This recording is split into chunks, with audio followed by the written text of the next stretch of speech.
Massive layoffs hit the US, 1 million jobs lost as consumer confidence at a record low. In the United States right now, something very significant is happening in the economy, but it's not being fully captured in the upbeat headlines, the political speeches, or the official talking points.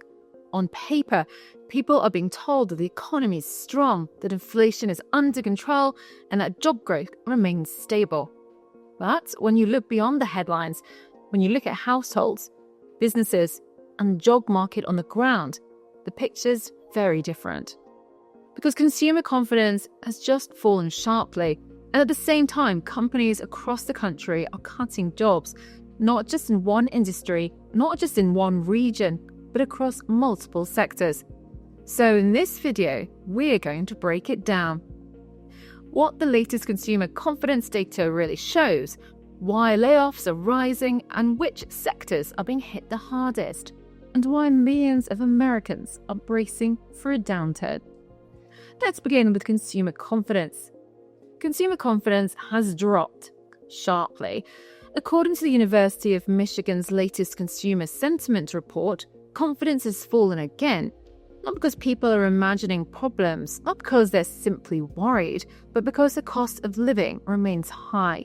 Wages are struggling to keep up, and many Americans are unsure about their job security. Worries over the government shutdown surged in the early part of November, pushing consumer sentiment to its lowest in more than 3 years, and just off its worst level ever, according to a University of Michigan survey released Friday. The university's monthly index of consumer sentiment posted a reading of 50.3 for the month, indicating a decline of 6.2% on the month and about 30% from a year ago. Economists surveyed by Dow Jones had been looking for 53.0 after October's 53.6 sentiment was last this low in June 2022, as inflation hovered around its highest level in 40 years. November's reading was the second lowest going back to at least 1978. Concerns about the ongoing impasse in Washington topped consumers' fears, outweighing a boost in sentiment from fresh record highs in stock prices, said Joanne Su, survey director. With the federal government shutdown dragging on for over a month, consumers are now expressing worries about potential negative consequences for the economy, Su said. This month's decline in sentiment was widespread throughout the population, seen across age, income, and political affiliation. Households are feeling squeezed. Businesses are feeling squeezed. And there is a growing sense the economic pressure is not temporary, it's becoming the new normal. One of the most important findings from the report is this: Americans are pulling back on major purchases. Cars, furniture, appliances. These are the purchases that indicate confidence in the future. When people stop buying them, it's usually because they're worried about what comes next. And that brings us to the labour market. Layoff announcements soared in October as companies recalibrated staffing levels during the artificial intelligence boom, a sign of potential trouble ahead for the labour market, according to outplacement from Challenger, Gray and Christmas. Job cuts for the month totaled 153,074, a 183% surge from September and 175% higher than the same month a year ago. It was the highest level for any October since 2003. This has been the worst year for announced layoffs since 2009. Like in 2003, a disruptive technology is changing the landscape, said Andy Challenger, workplace expert and chief revenue officer at the firm. At a time when job creation is at its lowest point in years, the optics of announcing layoffs in the fourth quarter are particularly unfavourable. This is concerning because these shifts are not happening in isolation, they're happening at the same time. When consumer spending slows and layoffs surge, it signals that both households and businesses are losing confidence in the economy's direction. The purchases mentioned, cars, furniture, home appliances, are not day-to-day items. They're long-term investments that people only make when they feel secure about their income and the future. When these purchases decline, it reflects something deeper than temporary caution. but reflects cautiousness. And that cautiousness is now being reinforced by the labour market. The layoff numbers are not normal fluctuations. A 183% jump in layoffs in a single month indicates a sudden shift in corporate expectations. Companies don't reduce staff unless they believe demand will fall, profits will tighten, or financial risks are rising. This is especially alarming because it's happening during the fourth quarter. The season when businesses traditionally hire more, not less, to meet holiday demand. The fact that layoffs are rising instead of hiring suggests that businesses are preparing for a slowdown, not a boom. What makes this even more significant is the role of artificial intelligence in these cuts. Just like in 2003, when automation and the rise of global outsourcing reshaped entire industries, AI is now displacing workers across white-collar and service sectors. Technology is not just eliminating jobs, it's exchanging what types of jobs will even exist in the future. And yet job creation's not keeping pace with job loss. The result is a widening gap. Millions of Americans are being pushed out of work, while the jobs being created require skills many don't have. This is why these numbers matter. They're not just statistics, they're early warnings of a structural economic shift. But the concern grows even deeper when we look at the scale of layoffs across the year, because this is not a short-term adjustment, it's a trend. In total, companies have announced 1.1 million cuts this year, 65% increase from a year ago, and the highest level since the COVID pandemic year of 2020. October saw the highest total for any month in the fourth quarter since 2008. These aren't normal numbers. Those are recession-type numbers. When layoffs rise as sharply before an economic downturn is officially declared, it's often a sign that businesses are preparing in advance, cutting costs to brace for weaker consumer spending, higher interest rates, or slowing economic activity.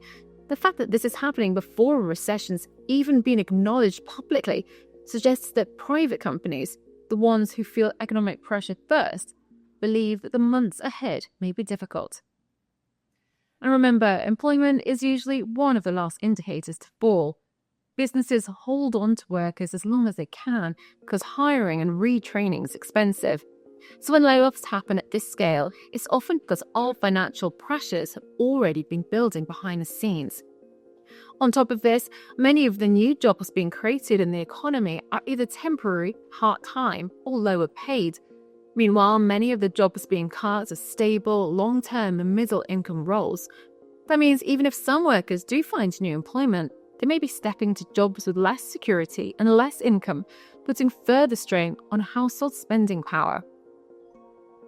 So we now have three forces happening simultaneously. Consumers are cutting back. Companies are laying off staff at a rapid pace. The jobs returning are not replacing the stability that was lost. This combination is what makes the situation so concerning, because it suggests that the economic pressure we are seeing is not temporary, but structural.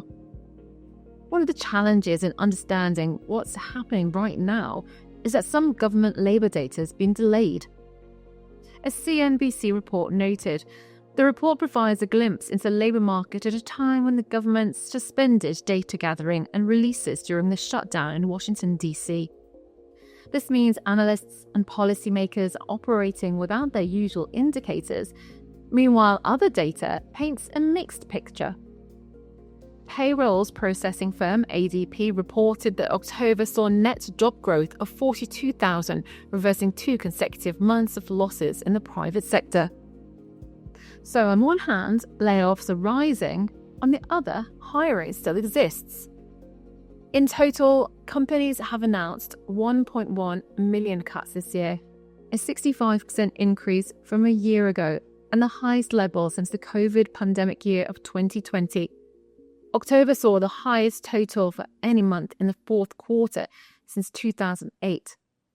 This isn't just another data point. This is a major red flag, a warning signal the economic pressures we're seeing are not short-term, they're structural and accelerating.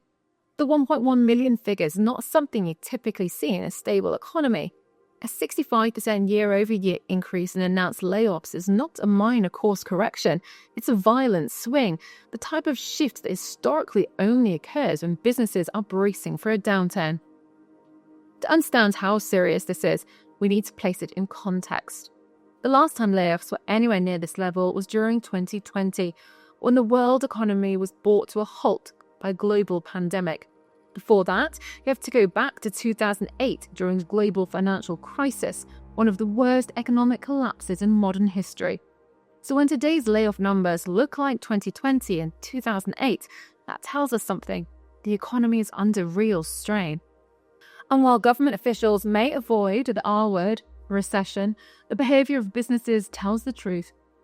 Companies don't announce over 1 million job cuts because things are going well. They do it when costs are rising, demand's weakening, profits are tightening, and confidence in the future's fading. Layoffs are not just reactions, they're strategic decisions based on expectation, and right now, companies are preparing for economic pain. What makes this even more concerning is that these layoffs are occurring before a downturn has been officially declared. That means businesses, from technology firms to retail chains to manufacturing plants, are acting on what they are already seeing in real time. Slowing sales, cautious consumers, rising borrowing costs, and shrinking margins. This is why the 1.1 million layoffs matter. They're not just numbers on paper, they represent millions of households losing income, cutting back spending, and reducing financial activity, which then puts even more pressure on the economy.